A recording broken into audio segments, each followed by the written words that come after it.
Te doy la bienvenida a la serie de Proverbios. Este es el episodio 123. En esta ocasión estudiaremos el capítulo 29 de los versos 1 al 11.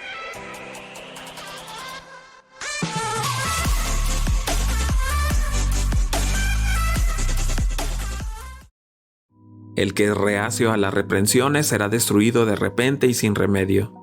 Cuando los justos prosperan, el pueblo se alegra. Cuando los impíos gobiernan, el pueblo gime. El que ama la sabiduría alegra a su padre. El que frecuenta rameras derrocha su fortuna. Con justicia el rey da estabilidad al país. Cuando lo abruman con tributos, lo destruye.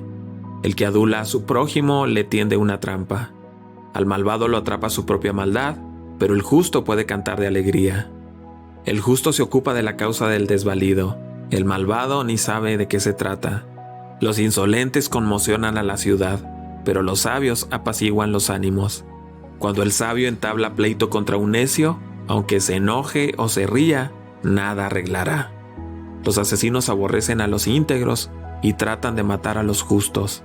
El necio da rienda suelta a su ira, pero el sabio sabe dominarla. Este grupo de versos gira alrededor de la sociedad alterada. El verso 1 es una advertencia muy sobria y clara. La falta de un arrepentimiento verdadero dirige al hombre a una situación donde no habrá remedio. El dicho popular tiene mucha razón. De los arrepentidos es el reino de los cielos.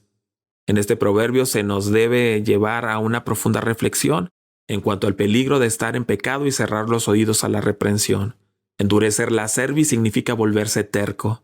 El que con terquedad persevera en el pecado, a pesar de haber sido advertido, de pronto será destruido sin remedio. Si sabiendo que está en pecado y habiendo sido advertido sobre eso, usted sigue en el pecado, mi amigo, usted está jugando con el fuego. En el momento menos pensado te vendrá una tragedia que no habrá manera de que salgas con vida. No juegues al borde del precipicio.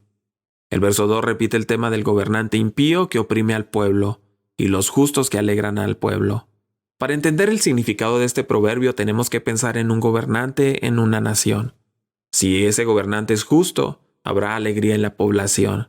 Pero si ese gobernante es impío, habrá gemidos de dolor en el pueblo. Gran responsabilidad que tienen los gobernantes. Tienen el poder para hacer alegrar o llorar al pueblo.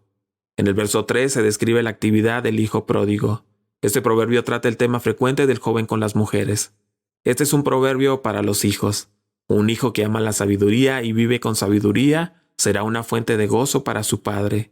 Por contraste, un hijo rebelde, un hijo que vive en inmoralidad, pondrá en peligro la fortuna de su padre. El hijo pródigo es un perfecto ejemplo de un hijo que frecuentaba rameras.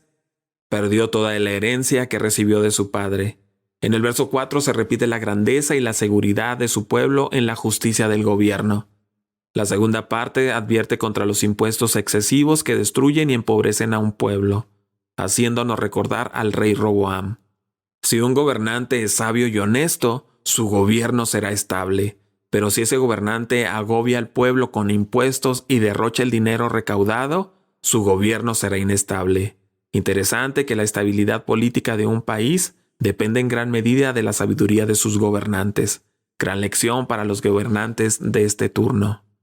En el verso 5 se representa otra vez la palabra lisonjera en un sentido negativo. Aquí se repite la metáfora de la red para el ave, mostrando la no sinceridad de la lisonja. El prójimo ha de cuidarse de la lisonja. Esta es una advertencia muy necesaria para nuestras relaciones personales. Tenga mucho cuidado con la persona que siempre vive alabándole. Bien puede ser que se trate de alguien que de alguna manera está tratando de tenderle una trampa. El verso 6 repite el tema de la autodestrucción del hombre malo por su propia trampa. Por el otro lado, el justo muestra las señales de una alegría sorprendente, es decir, el canto y la alegría, en una fiesta de creyentes. Este proverbio es bien interesante.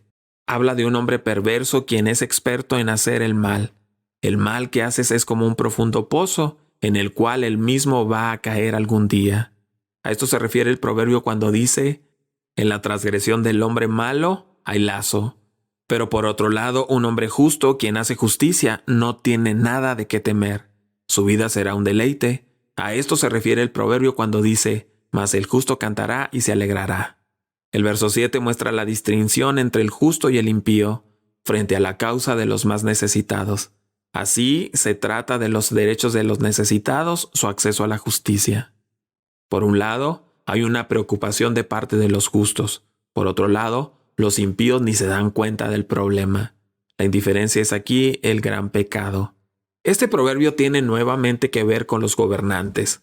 Cuando un gobernante es justo, tomará muy en cuenta los derechos de los pobres. Pero cuando un gobernante es impío, no le importarán en absoluto los derechos de los pobres.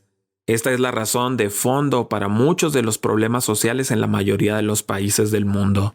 Los que están en las esferas de gobierno no han sabido defender los derechos de los pobres, y en consecuencia los pobres han sido oprimidos y la barrera entre los ricos y los pobres se va haciendo cada vez más ancha. El burlador del verso 8 se caracteriza por la falta de disciplina, el carácter altivo, la manera de despreciar a los demás. Aquellas personas echan la leña al fuego destructivo que está en proceso en la ciudad. Por el otro lado, los sabios o prudentes son capaces de calmar las pasiones fuertes. Al hablar de hombres escarnecedores, este proverbio tiene en mente a las personas que se burlan y se mofan de los demás, inclusive de los que están en autoridad. Personas así tienen la virtud de caldear los ánimos de los demás. Por eso dice el proverbio que los escarnecedores ponen a la ciudad en llamas.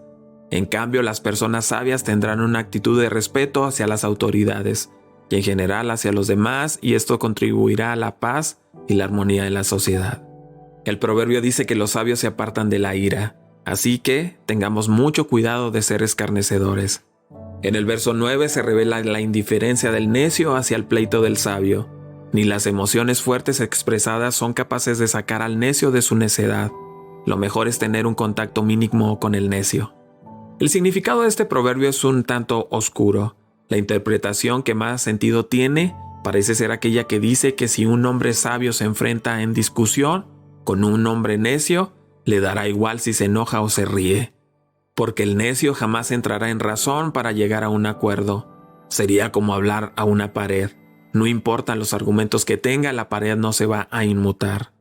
La Nueva Versión Internacional traduce este proverbio de la siguiente manera: cuando el sabio entabla pleito contra un necio, aunque se enoje o se ría, nada arreglará. El verso 10 recalca la actitud del hombre sanguinario y del recto ante el íntegro. Mientras el hombre sanguinario odia al íntegro, el recto busca el bien del íntegro. Los hombres sanguinarios son aquellos que buscan hacer mal a otros. Por naturaleza, los hombres sanguinarios maquinan el mal contra los perfectos, o contra aquello que está procurando vivir en santidad. El diablo odia a los justos y usa a los hombres sanguinarios como instrumento para perseguirlos. Pero el proverbio también habla de los hombres rectos. Por contraste, los hombres rectos buscan siempre el bienestar de aquellos que están procurando vivir en santidad. Su actitud hacia los justos indica qué tipo de persona es usted. Por lo tanto, el verso 11 sigue el mismo pensamiento, mostrando que el necio no controla su espíritu, sino suelta su ira. Por otro lado, el sabio prudente controla su ira. El dominio propio es un tema frecuente en proverbios. Las expresiones tener la sangre en el ojo o salirse de sus casillas ilustran bien la actitud del necio. La ira es una emoción natural en el ser humano. Es imposible evitar la ira. El problema no radica en experimentar ira. El problema radica en la manera como se expresa esa ira. Dice el proverbio que el necio da rienda suelta a toda su ira. Esto significa que el necio expresa su ira de una forma violenta, tal vez gritando o insultando o atacando físicamente. En cambio, el sabio experimenta ira, lo cual es natural, pero evitará dejarse controlar por la ira para causar desastres. Esto es lo que significa hacer sosegar la ira. La próxima vez que se esté airado, es una grandiosa oportunidad para saber si usted es un necio o un sabio. Solo mire su reacción cuando está airado. Te invito a que sigas con nosotros estudiando el libro de Proverbios. Cada día subimos un capítulo nuevo en las principales redes sociales. Puedes encontrarnos como Comunidad Capital en Facebook, en YouTube y en Instagram. Siéntete libre de buscar todos nuestros contenidos en Internet. Estoy plenamente convencido de que serán de mucha ayuda para ti y tu familia.